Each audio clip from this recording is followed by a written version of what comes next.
silly-looking mouths that you saw are actually our two guests who are sitting here on our couch. Hello, funny guys. Hey, Fred. How are you? Welcome to First Person Series, and you are Andrew Benedict, and you are Ryan Crossman. Yes. Alias, Drunk Brittany, and the Rat. Welcome to the show. Thank you. Yeah, thanks for You having guys, so that whole interruption thing was like hilarious. But I understand that this is what you do. So tell us a little bit about your background, and we'll go from there. Well, we met at the People's Improv Theater. Okay. Which sounds communist, but it's not. It's a little improv theater on 24th Street, and we were doing some weird stuff there, and kind of just. You know, it wasn't that weird. What? Okay. So, well, the thing with this, if you ever pay attention to movies, a lot of comedians have very strong forearms. Don't so do this I think before like 8 Punchlines in the p.m. forearm. the funnier you are, the stronger your arms are. Okay, but that doesn't look like a rat to me. That looks like. Well, you know, Some you can't weird always be a voice. rat, Fred. Okay. So you met at. Obviously, you are improvisational actors or comedians, as they said, and you met at this improv theater, which has Sure. pretty great reputation, and everything that you're doing right now is right in time for Halloween. So what is it that you learned in sort of that class that led you to kind of start doing this on the road? I feel like I learned to tap into my spirit animal, which is the rat. That's Your true. spirit It's animal. yeah. Ryan's always been a rat at heart. It's like Okay. a totem. Yeah. And I've always been a girl with a beard. So Okay. Yeah. All it right. kind of was a true. perfect union. All right. I remember saying that when I first met you. Yeah. It was like you're. Well, I know, you did say that. okay, well, we do thank you all for coming out, literally. With that, part of what you're doing, though, is building relationships. It's not like you guys grew up in drama class. Tell us how you sort of met and then how these characters came about. Yeah, neither of us were actors before this. I moved to the city for comedy, and From where? from Rhode Island. Rhode Island. I moved here about 4.5 years ago, Okay. and I've just been doing shows and meeting people and making them do videos as puppets. Wow. Sure. And yourself, right? Same thing. I moved to New York with hopes of expanding my creative breadth, I suppose. And I'm more interested in storytelling now at this point. But if someone wants me to be a puppet, I'm Can't say open no. to that. Yeah. How do you say no to that?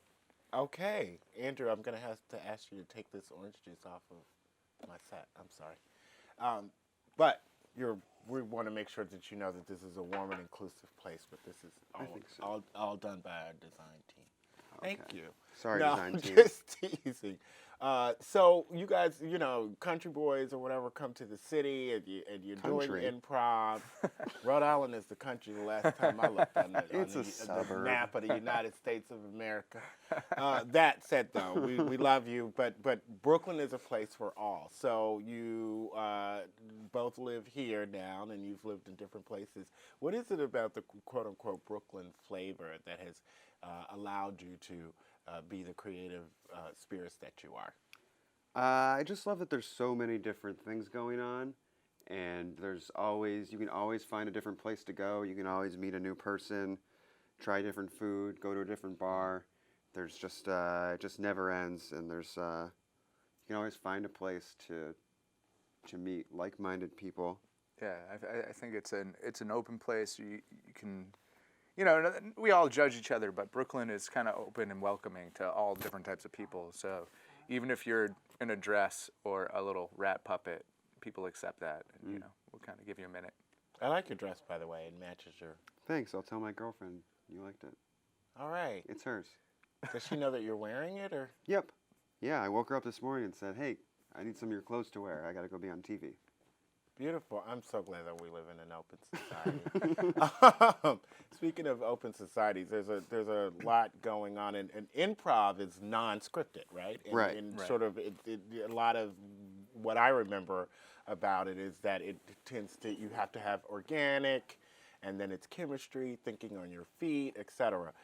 What do you all consider to be, your best learning experience so far? Like, how has it changed you? It just makes you more open to stuff, and there's less. There's a whole thing like follow the fear, and kind of don't be afraid to fail, and just kind of go out. And if you want to wear a dress in front of a crew of 15 people that you met this morning, you just got to go for it. Yeah, improv is all about saying yes. So when your friend is like, put this puppet on, you just say yes.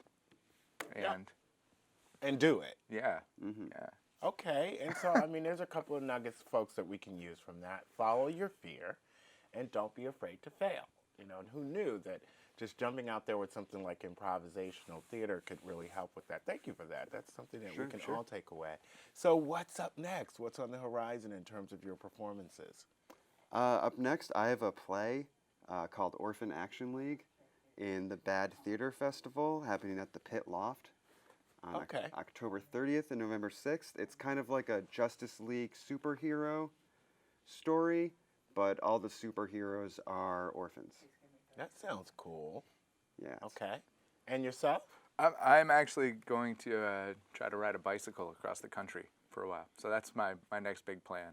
Okay. That has nothing to do with comedy. That's your next big follow your fear or adventure. Absolutely, Well, yeah.